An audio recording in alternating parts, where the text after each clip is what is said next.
De actualidad. Hola oyentes de Radio Sofrado, hoy tenemos en la línea telefónica a Ferran Barber del periódico El Público. ¿Qué tal, Ferran? Hola, ¿qué tal? Bueno, tú eres un periodista con una experiencia muy larga, ¿no?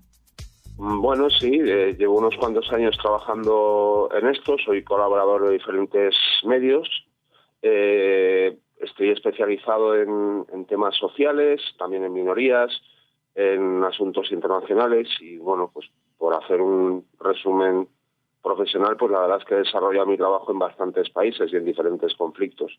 Y todo este asunto de las minorías pues no me resulta extraño, pues porque le he dedicado parte de mis esfuerzos. Público es un medio con el que colaboro eventualmente, sí. Uh-huh. Bueno, justamente el motivo de esta llamada es porque recientemente has publicado en este medio un estudio sobre el antisemitismo en España. Es un tema que la mayoría de la gente ignora, ¿no? ¿O te resultó fácil encontrar la documentación? No, en realidad es un tema que está en la prensa, es un asunto muy candente este del antisemitismo. Lo que pasa es que normalmente, especialmente en nuestro país, había puesto el foco en otros países de nuestro entorno. Se había hablado del antisemitismo en Francia, en Alemania, en el Reino Unido, en el entorno escandinavo. Y bueno, pues a mí me pareció que era oportuno tratar de hacer una especie de radiografía de cuál era la situación en nuestro propio país. Y un poco fue eso las razones que me alentaban. Uh-huh. Bueno, ¿por dónde empezaste tu investigación? ¿Cuál fue el primer hilo que te llevó al laberinto? Bueno, pues esto es, digamos, el procedimiento o el protocolo ortodoxo, ¿no? Quiero decir, te enfrentas a un tema y para obtener respuesta lo primero que necesitas son preguntas, las preguntas apropiadas y bueno, pues lo que había que determinar es si en efecto en España había un problema de antisemitismo. Entonces a mí me parece pues que fundamentalmente y en contra de lo que algunos piensan, creo que las voces más autorizadas, entre otras, no exclusivamente, pero fundamentalmente, para hablar de su propia situación eran los propios judíos. Y obviamente pues había que darle voces a ellos. Junto a ellos pues había otra serie de personas pues que se habían destacado como expertos, que es el caso de Xavier Torrens o incluso el de un político, el de John, y que también creo que tenían cosas interesantes que aportar. Y traté de contactar también con el responsable de las comunidades islámicas de España, pero no fue posible. Estoy seguro que por un malentendido, porque estoy convencido de que no hubiera tenido ningún problema en opinar. Bueno, pero seguramente su opinión hubiera sido absolutamente cabal y sensata. Sí, seguramente. Con quien sí contactaste, por ejemplo, fue con el presidente de la Federación de Comunidades Judías, ¿no? Sí, claro, me parecía completamente lógico el darle voz a él, claro, sí. Uh-huh. Bueno, es que en tu artículo justamente el presidente Isaac Herub lo citabas diciendo de que España no es un país antisemita, pero que había otras voces que no señalaban en la misma dirección, ¿no? Digamos que la opinión de Isaac fue la más conciliadora, en el sentido de que él no creía que fuera un problema estructural pues gravísimo que afectara, pero sí, evidentemente hizo observaciones que apuntan implícitamente a que, bueno, pues siempre esta comunidad no está del todo normalizada. Y después pues había opiniones, o en el caso de Xavier o de John, pues y es mi propia opinión, después de realizar el reportaje, que por supuesto que es un problema de antisemitismo en España. Uh-huh. De hecho, no es como el del Pew Center que lo respaldan. Y en el fondo, tal y como me decía Xavier, lo que han pervivido son exactamente los mismos prejuicios medievales. Uh-huh. El antigitanismo, la islamofobia y la judeofobia. Lo que se han modificado son los estereotipos con los que se estigmatiza al colectivo, y en este caso a los judíos, pero exactamente los mismos. Claro, estamos hablando de que incluso, por ejemplo, en el caso del antisemitismo es un prejuicio que incluso pervivió sin la presencia del colectivo, ¿no? Es decir, después de la expulsión de los judíos, había en España un prejuicio contra unos seres que no estaban aquí. Sí, una de las observaciones que hacía Xavier, y que además es muy interesante, es que el prejuicio no guarda ninguna relación con la importancia de la comunidad que lo padece. Es decir, pueden no y haber sobrevivido ese prejuicio. En España ha habido prejuicio con y sin judíos. Uh-huh.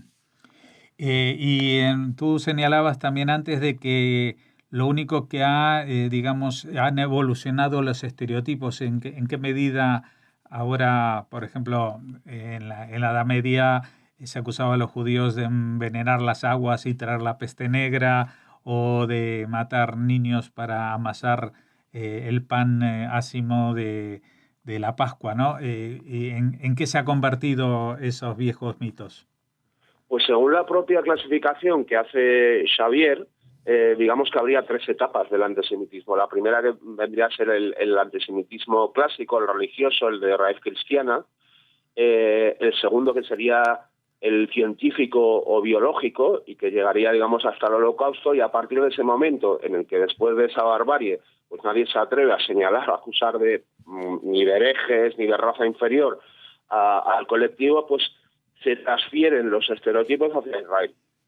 Uh-huh. Y entonces se empieza a reemplazar judío por sionista, y se comienzan se trata de maquillar la judeofobia y de hacerla políticamente correcta. Uh-huh. Claro que esto nos trae a un problema muy actual, que es que en España hay sectores políticos que se pronuncian en contra de Israel, y sería muy difícil discernir cuál es la crítica legítima de la crítica antisemita. Vamos a ver, mira, a partir de aquí es cuando ya entramos muchas veces con las demagogias, ¿no? Entonces es justamente la cuestión controvertida, o a partir de donde arranca la polémica. Lo primero que hay que hacer es consensuar una definición de antisemitismo, ¿de acuerdo? Entonces, yo personalmente, como periodista, acudo al Observatorio del Antisemitismo y a este informe que elaboraron, entre otros, el Movimiento contra la Intolerancia, y me encuentro con una definición que a mí me parece que es, la comúnmente aceptada, que además es la utilizada fundamentalmente por la Organización para la Seguridad y Cooperación en Europa, que no es un chiringuito ni es una timba de la esquina. Y entonces, en este epígrafe de esta definición de la OSCE, que cualquiera puede encontrar en Internet, dentro de este informe sobre antisemitismo, uno acude al epígrafe y, entre otras cosas, encuentra ejemplos de las formas en que el antisemitismo se manifiesta en relación al Estado de Israel. Son: negar al pueblo judío el derecho de autodeterminación, por ejemplo, afirmando que la existencia del Estado de Israel es un proyecto racista; aplicar una doble moral exigiendo al Estado de Israel un comportamiento que no se espera y demanda de ningún otro Estado democrático; usar símbolos e imágenes asociadas con el antisemitismo clásico; realizar comparaciones entre la política israelí actual y la de los nazis; y responsabilizar colectivamente a los judíos por las acciones del Estado de Israel. Yo creo que es que más claro agua, ¿no? Uh-huh. Pero... Entonces, a partir de ahí, cada cual, quien sea, cada organización, en primer lugar, que evalúe si efectivamente alguna de las acciones que están llevando a cabo contravienen esta definición que la mayor parte de los humanos pues damos por buena. Uh-huh. ¿Cómo ha sido recibida tu columna publicada en Público, justamente en un medio, que no suele ser el que menos críticas vierte sobre Israel, digamos? A ver, por un lado ha habido gente pues que me ha felicitado, ha dicho, te agradecemos la valentía de salir con algo tan políticamente incorrecto en ciertos entornos, especialmente porque hay una cierta, yo no digo que toda la izquierda, pero hay una cierta izquierda con una deriva antisemita clarísima, y luego pues ha habido una serie de reacciones más o menos airadas, pero fíjate qué paradoja, porque muchas de esas reacciones lo que hacían era venir a confirmar que en efecto hay un problema de antisemitismo. Si me permites un segundo, porque es que son cosas significativas, a ver si lo encuentro por aquí. Por ejemplo, cuando acudo a alguien, además una persona, me consta que no es un mal chico, cuando yo acudo a esta definición y le digo, pero habéis cotejado vuestro proceder con... Y entonces lo que me dice en relación a esa definición es: el movimiento contra la intolerancia ha sido infiltrado por el lobby sionista. Quiero decir, a mí esto pues me parece que sobran los comentarios, ¿no? Uh-huh.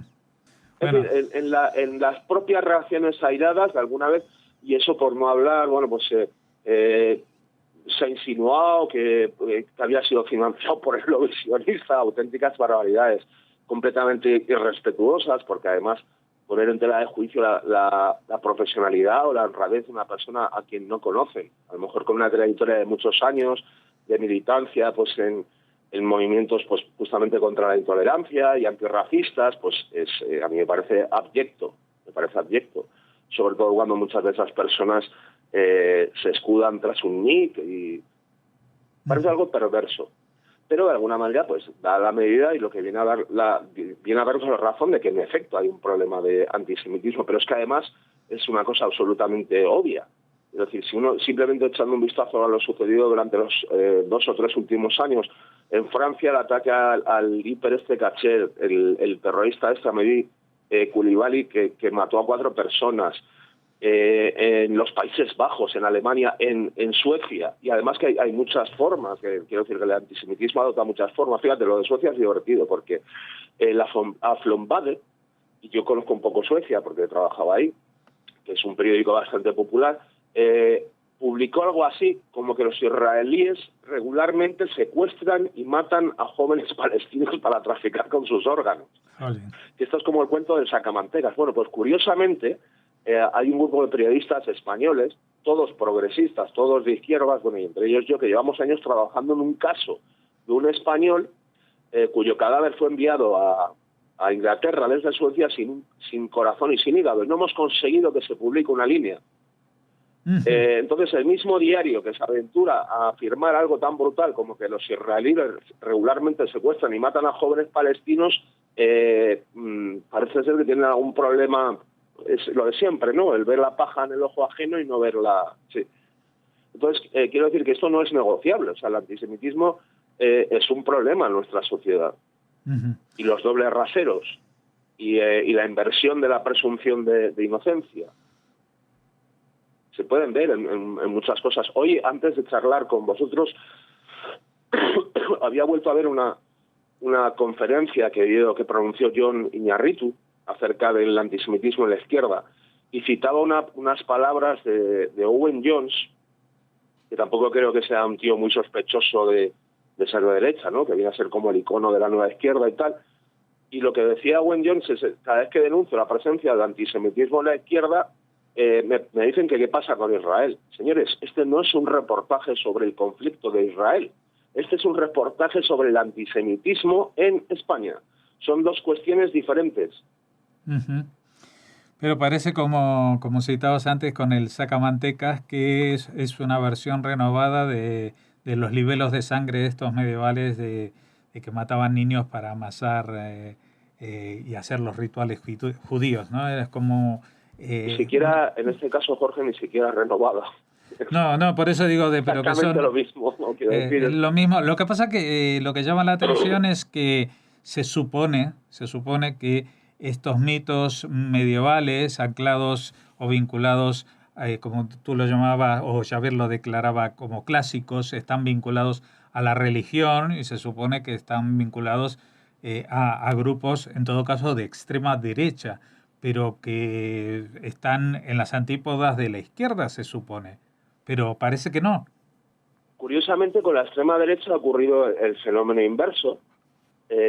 También en muchos países de Europa, el caso más claro es el de Alemania, y esta formación de extrema derecha populista contuvo una burrada de escaños en las últimas elecciones. y lo que han hecho es maquillar su antisemitismo por aquello de que el enemigo de mi enemigo es mi amigo. Como son formaciones de corte claramente islamófobo, de hecho este partido alemán incluso llegó a decir explícitamente, señores judíos, no tienen ustedes nada de lo que preocuparse. De manera que ahora no es lo que más inquieta o digamos, lo que más produce antisemitismo no es la extrema derecha, porque el antisemitismo clásico de corte nazi se ha quedado reducido a 4 grupúsculos. Con lo cual, básicamente, hay 2 fuentes principales. Una, la de cierta izquierda, porque sería demagógico culpar a la izquierda de ser antisemita, una cierta izquierda, unos ciertos sectores de la izquierda, y luego, por supuesto, el islamismo. Uh-huh.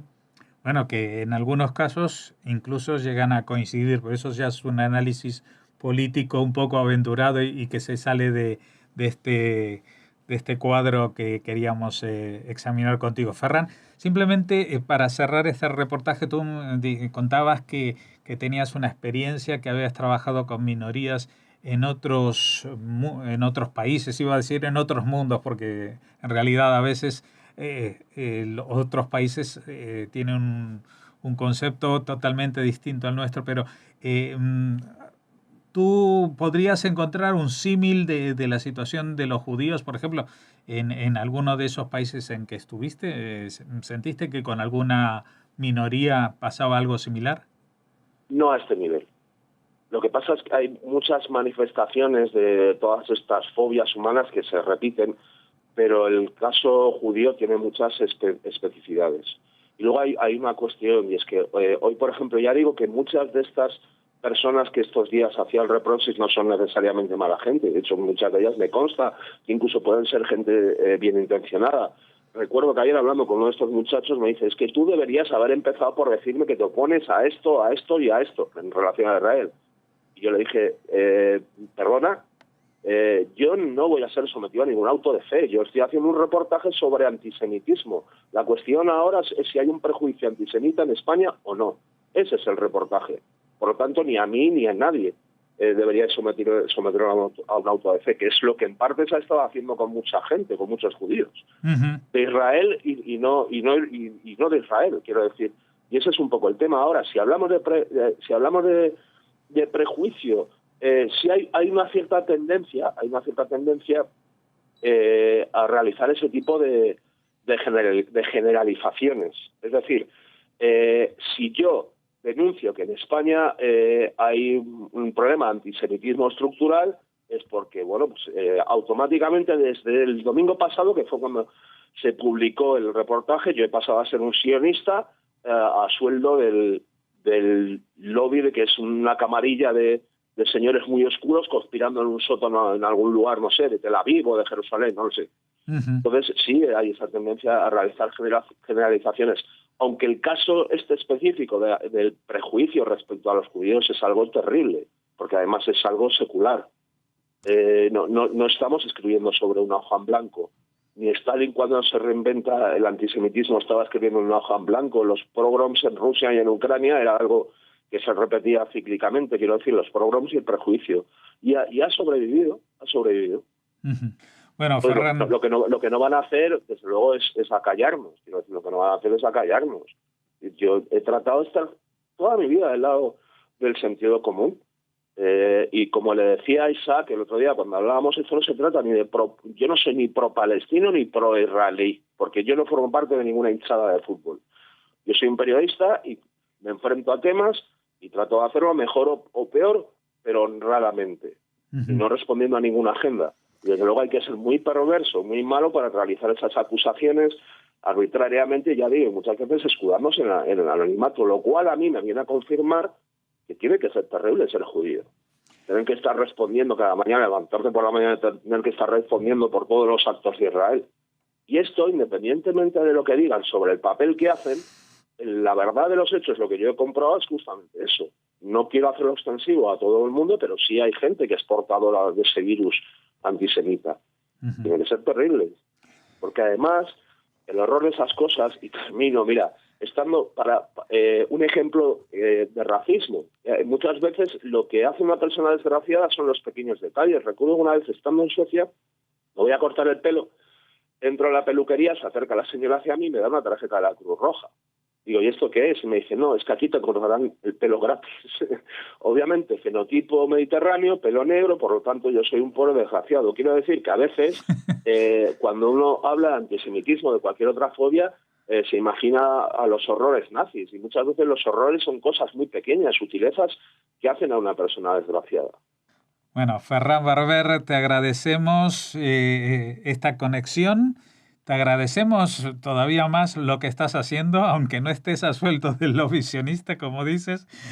Simplemente en lo que hablabas tú, lo de la honradez, ya en estos tiempos, y el sentido común todavía más, es algo que conviene destacar y a veces hasta ponerle un pequeño pedestal, porque se está convirtiendo en una rareza, desgraciadamente.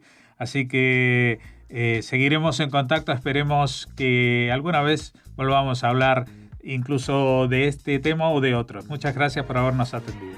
Gracias a vosotros, Jorge. Un abrazo.